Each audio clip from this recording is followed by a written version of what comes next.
Welcome to Capital Conversations. I'm Marty Owings. It's Tuesday, April 3rd, 2012. Andy is on vacation tonight.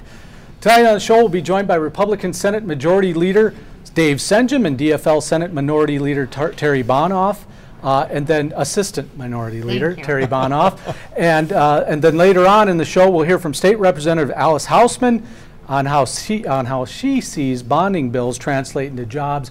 And we'll also have political analyst Paul Gardner and our favorite conservative political analyst, Mitch Berg, on from The Patriot. As always, we invite you to participate in our interactive weekly political talk show by sending us a text or a tweet at MN Capital Conversations, or tweet us at MNCap News. You can find us on Twitter, and we'll ask your questions and talk about what you have to say on the program as well. I'm pleased now to be joined by GOP Senate Majority Leader Dave Senjem, serving in his third term in the Senate and representing District 29 in the Rochester area. Welcome to Good to you, be here. Senator. Good to be here, Marty. Good to have you. And DFL Assistant Senate Minority Leader Terri Bonoff, also serving in her third term in the Senate and representing District 43, and that's the Minnetonka area, right? Minnetonka, Plymouth, yeah. Minnetonka, Plymouth. So welcome to you, Senator. Thank you. Okay. Well, there was some news this week that some of the big health insurance companies are going to give back some of the profits that they made, apparently, to the state and federal government. About $73 million in, quote, excess profits, unquote, will be returned to the state. Senator, I wanted to ask you, Majority Leader, Governor Dayton issued an executive order capping profits for these companies at 1%. Right. So two-part question. Is it an overreach to start capping corporate profits, in your opinion?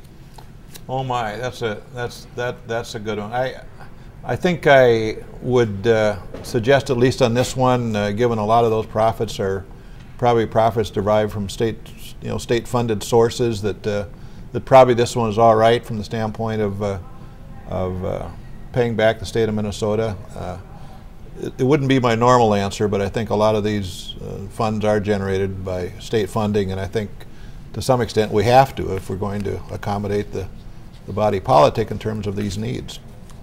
Well, for you, Senator Bonoff, how is it that the companies were able to overbill the taxpayers so much in the first place, and who's watching out for their money up here at the Capitol if this is happening? Well, Marty, I think that is the right question to ask.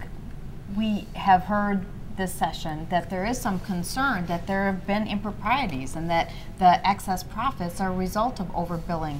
So I think it's important whether or not we do the capping of the profits. And by the way, the interesting thing about health plans in Minnesota is that they are, quote, nonprofit. We have a different model than in most states in the country. And so to say a cap on profits isn't as much of an overreach as if we had a different system, yet I still think there's unanswered questions, and I'm more interested in understanding just what happened that created those kinds of excesses. Well, there's some kind of investigation going on with Commissioner Jessen's department and whatnot. I'm sure you guys can't comment. Don't lawyer up on me now, Senate Majority. Been used to doing that, yes. What's the lately this session you might be, but it sounds like you're onto something there. Yes. So okay, all right, fair enough. Well, voter ID has just about wrapped up. I think we're going to hear some stuff on the House floor tonight. It looks like that'll be an amendment that voters will deal with in November. Is that likely to be the last sort of constitutional amendment we'll see come out of this legislative session, in your opinion, Majority Leader? Well, just based on our conversations within our caucus, I think so. You quite never say never, and there's no absolutes around here, but yeah. I think generally speaking, it's probably going to be 2, and that will be it. Well, you think too many, maybe, right? Exactly, yeah. and that really is what I would say. And I was particularly disappointed last year with the amendment that you could just feel every day that you were at this Capitol the divisive nature of it, and that it literally ripped the plays a part in terms of people's relationships, and we are concerned that that'll be on the ballot and the effect that will have during the election season. With regard to the voter verification measure, there really was a proposal moving forward that could have dealt with this in a legislative way. I was disappointed that we didn't do the necessary work and take the time to explore that in a more public way, because I think the public would have been intrigued. We were talking. Would it have been bipartisan, do you think? Or well, what's your feeling on that? Yeah. What's your definition? You know, how many people these on both days, sides? or when Speaker Senjem was in office? Yeah, there was bipartisan interest, and we were talking about an electronic poll book, really modernizing the way we do elections, but still maintaining strong voter verification, which I think the public has every right to expect, and we want. Yeah. And I would just say, in counter, you know, I think we've shown a fair amount of restraint. We came up here, I suspect, maybe a dozen proposed constitutional amendments. We have two, and I don't think, given the menu, two is not necessarily excessive. It's not altogether excessive with respect kind of the history of amendments in the Minnesota legislature. And then beyond that, we had a chance to deal with this legislatively last year. It didn't work out, unfortunately, and so it is before the body, if you will, with the constitutional amendment. But you know what? That's not all bad either. I think let's let the voters decide about this one. I would like to follow up on that. If you recall, when we came into the legislature last session with a new majority, we said that we were going to focus on jobs. That was going to be our primary focus. The constitutional amendment conversation, whether we ended up with 2 or 5, as there could have been, it seemed like, if you count up the strong conversations that were happening, really were a distraction from focusing on what we were sent here to do. And so I personally would like to see going forward a bill that says it takes 2/3 majority to put something on the Constitution. I think that whenever there's an executive order on the one hand or a constitutional amendment on the other hand, we're circumventing the process. People in Minnesota seem to like divided government. They like when we work things out, when we learn to compromise to resolve our issues in a legislative fashion, and that's what they sent us here to do. So I'm personally opposed to the constitutional amendment strategy. We've been a state for 150 years. I mean, we could have done this a long time ago. Well, if that's the plan. I want to ask you about that. I mean, you know, and so I may be getting at this a different way.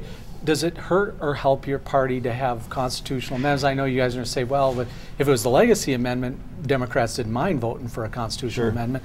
But if it's not, do they help or hurt your party? And if so, why? Oh, I don't know that even.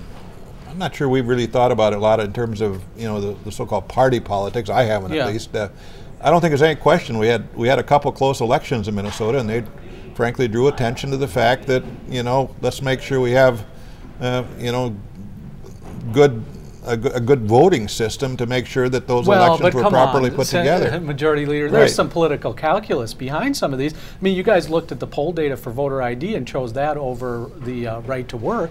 I don't know necessarily we did. No? Thinking about it, no. Well, then right to work may have voted, may have pulled higher. Okay. Or they're pretty close. No, I think I think we just, you know, we came out of a couple of really close elections. There were a lot of conjecture, there was at least, about you know, the validity of certain polling and balloting in certain areas of the state. And I think that drove this thing we call now photo ID. And going back to what should our attention be on this session, this is traditionally a bonding session. Right. And we still, I mein, some are saying we might adjourn as early as Thursday. I doubt we're really going to do that, Senator Senjem, but I don't know. But yet I still have not, well, I guess I heard the bonding bill in finance. The bonding, you know, I heard it just recently. It still hasn't come to the floor for full debate. And so our attention has not been on the things you would typically be working on, or for that matter, some of the proposals that were more focused on jobs. Our recovery from this recession is very fragile, and so I also think that's why it's so important to work proactively with the business community to make sure we're doing everything we can. We're going to get to jobs in a second, but let's get back to voter ID for a second, because former Representative Phil Kranke, who was a longtime legislator and current president of the Taxpayers League of Minnesota, he wrote a piece this week talking about voter ID. I want to quote some of his statements and get a reaction for you from both of you. He says, the simple fact that providing a photo ID at a polling place will help ensure the integrity of our election process, and no one will be prevented from voting even if they can't produce one on the spot. Is that your understanding of the new photo ID law? That even if I can't produce an ID at the voting, I can still vote? Within the realm of a provisional voting, yeah. You could you could not show that ID. You could vote. There'd be a provisional voting. Your vote would be checked. And you'd have to come back and your verify identity would be checked. Okay. If obviously it was Hang not on confirmed, you would right. you would not be able to vote. Or that vote would be extracted. Extracted, right? Yeah. You'd be right. You wouldn't. Yeah. It wouldn't count. Okay, so before we get to you, Senator, I know you want to talk about this, but I want to just quote another. Yeah, go It said, ahead. liberals don't have a problem needing a photo ID to board an airplane. They even approve of full body scans and pat downs to protect our personal safety. But they concede that all you have to do in order to cast a ballot is to show a recent utility bill. What do you make of that? Well, Marty. Was pat downs and security checks at the airport a strictly liberal idea, in your opinion? You know, I always reject those labels, and I call myself fiercely independent. I'm proud to be a Democrat, but fiercely independent. So sure. Well, you're in Minnetonka. You got to walk that line, right? Yeah. I think I represent my district. All right. But going back to what Phil talked about in that quote, with the provisional ballots, if you look at states that have a provisional system, a very small percentage of those provisional ballots end up being counted. And so the question there becomes, isn't it every person's right to have their vote counted? But still, I would say that I'm not rejecting having a voter verification process. I think that at this point in time, that's appropriate. What I'm suggesting is that rather than put this on the ballot in a very vague way that's left to the next legislature to actually iron out and figure out how they're going to pay for, we had a system that we could have done this session legislatively that would have used an e-poll book as well as some on the spot, taking your picture, sending it into our state database to verify you are. I mean, some really sophisticated measures and cost-effective to verify one's identity. No disrespect intended, but isn't it a little bit disingenuous to Monday morning quarterback something that's been, I mean, voter ID has been talked about since Speaker Svegum was in office, I think. Well, actually, disingenuous, right? I would say no, and that I was part of the working group 2 years ago that worked over at the Humphrey to create some bipartisan changes in election law. Right. Ever since this issue came up, I've been pushing. Well, disingenuous might have been a strong but I actually have been pushing the Secretary of State's office to work faster on this alternative, and so go ahead. I would think, it's hard to remember dates around here, and I won't even try, but seems to me it was maybe 3 to 4 weeks ago the Secretary of State stopped in the office with this book, and certainly by that time there had been a lot of activity done on the constitutional amendment working towards photo identification. It probably was a little too late in terms of being able to get traction because, and again, we made it clear last year that we were going to, as we did, put forth a statutory approach to this. We did. It didn't work out. Tried to work with the governor a little bit in terms of making it work out. It simply did not work out. Yeah. And we go forward now with the constitutional amendment. Well, were there some good ideas in what the Secretary brought to you? You know what? It was all kind of, for me at least, yet a little confusing. It seems like somehow or another they capture your ID off driver's license or whatever, and they amass them in a book. If you don't have your picture in there, why? Maybe they take your picture and somehow get it in the book later on, but it just seemed a little loose from the standpoint of whether or not it would work. All right. Anyway, I want one more quote from Phil Krinke, and we'll let him go for the night. He says, quote, glad he's with us here tonight. He is in spirit, I'm sure. I invited him, but I never heard back. He said, quote, voting is a right that every eligible citizen should exercise. We all agree on that, I think. But with every right, there comes responsibilities. And Phil Krinke says the responsibility to properly register to vote, the responsibility of every voter to know their polling place and the hours of operation. And he says, quote, it might even be a good idea to learn about the candidates and issues that will be on the ballot before you vote, unquote. Sounds like a poll tax to me. You tell me what you think, Leader.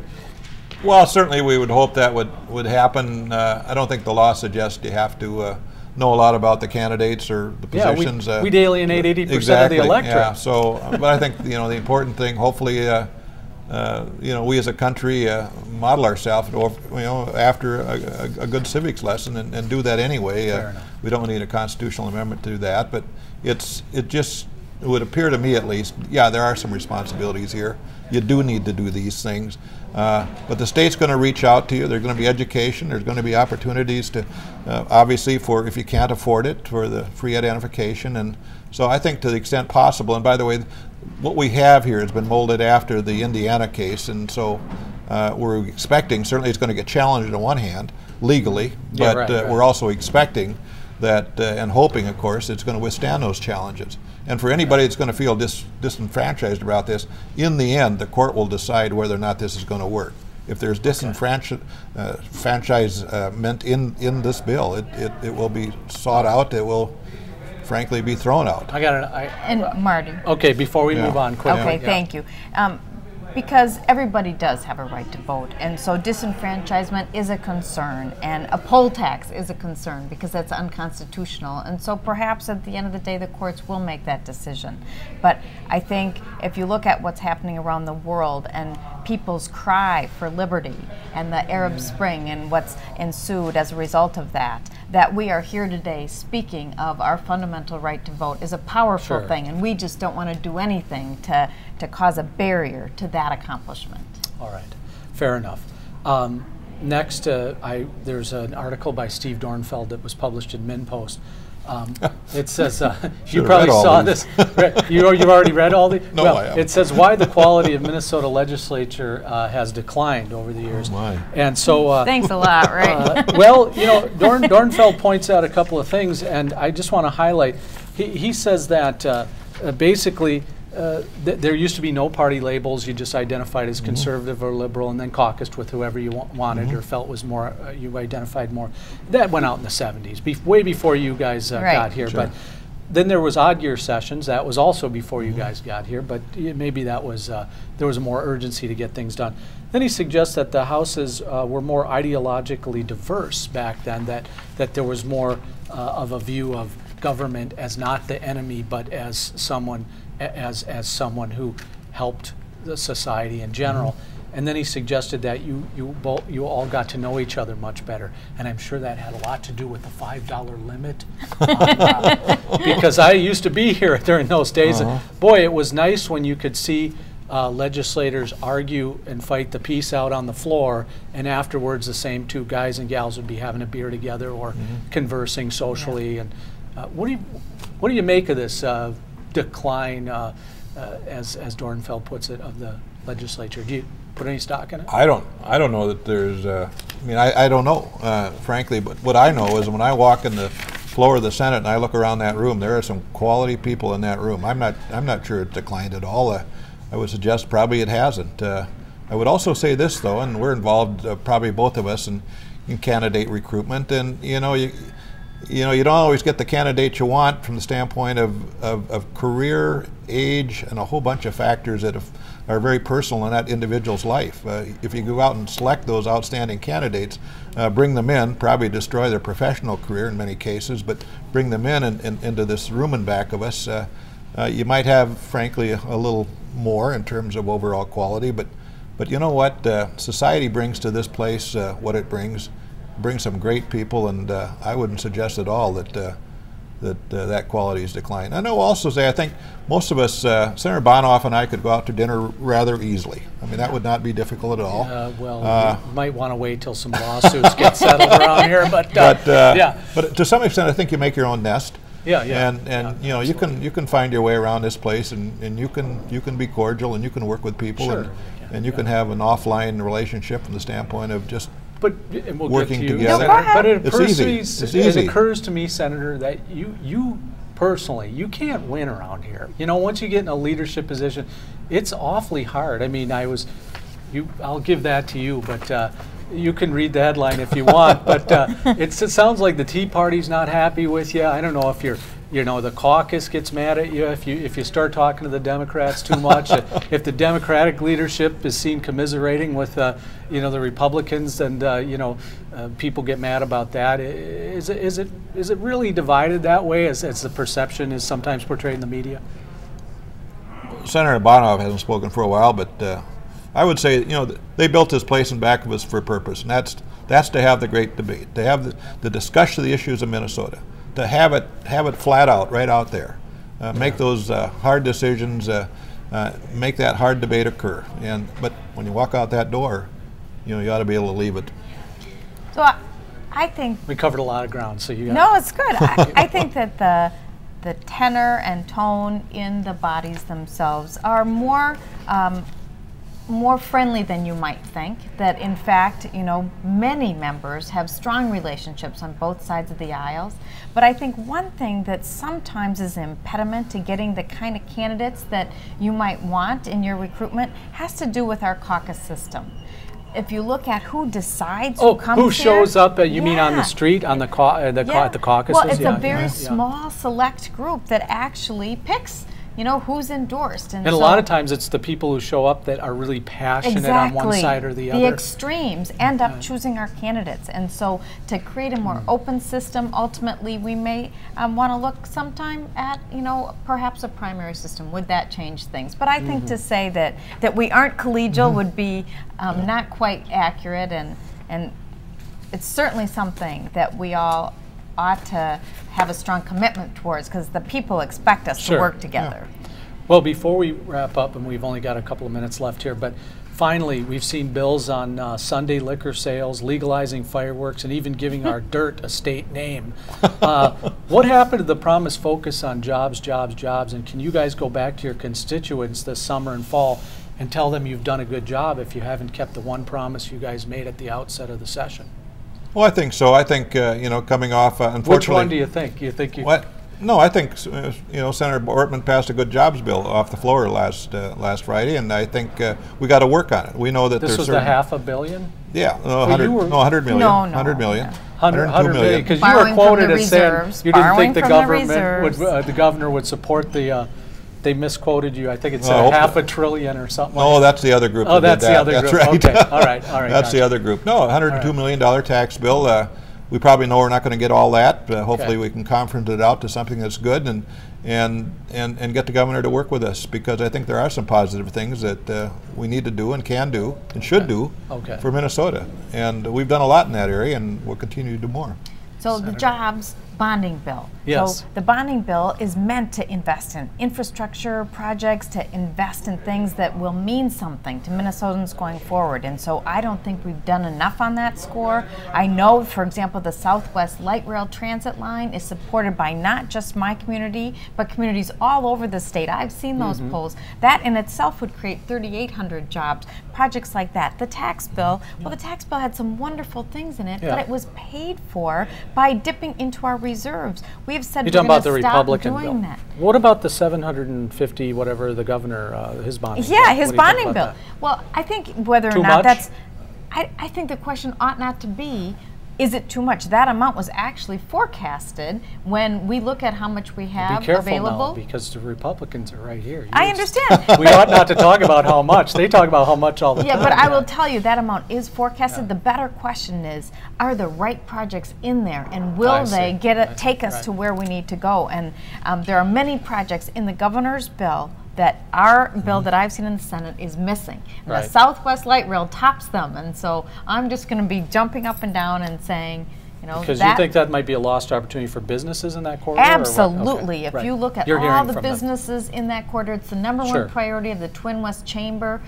All the cities along the corridor have introduced resolutions supporting it, and for whatever reason, you know, it didn't make the cut. Well, we're almost out of time. We'll give well, you we the have, last with word. respect to the bonding bill this year, and it may have been in there in other years, but we have a provision which has made it at least through 2 committees without challenge, and that's one that we measure the job production as a result of the bonding bill. So going forward, I carried that bill 2 years ago. Well, here's your chance to support it. I do support it, absolutely. We'll see if we can get it off the floor without challenge. So So we'll get a measure of Right. what bonding bills really do. Sure, they create jobs. We know that, you know, if you got an electrician that's going to be part of a construction project, that's a job. That's real. Yeah. And but the whole thing is about sustained jobs on through time.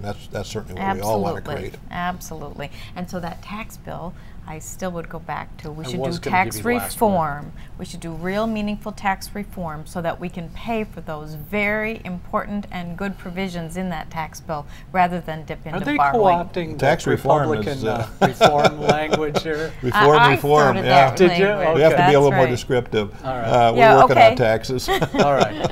All right. Well, we could get real descriptive, but we're out of time. Well, Marty, but- thanks for having No, I us. want to thank both of you for coming on. It's always a good pleasure to Good- see good you, to see Marty. Majority Leader, and you too, Senator. Thank you. And well, folks, stay tuned because when we come back, things are going to liven up even more. Oh, Guess my. what? We got a conservative radio host, a former legislator, and Alice Hausman, Representative Alice Hausman, on to talk about bonding and how that translates into jobs. So we'll have all that next, right after these messages.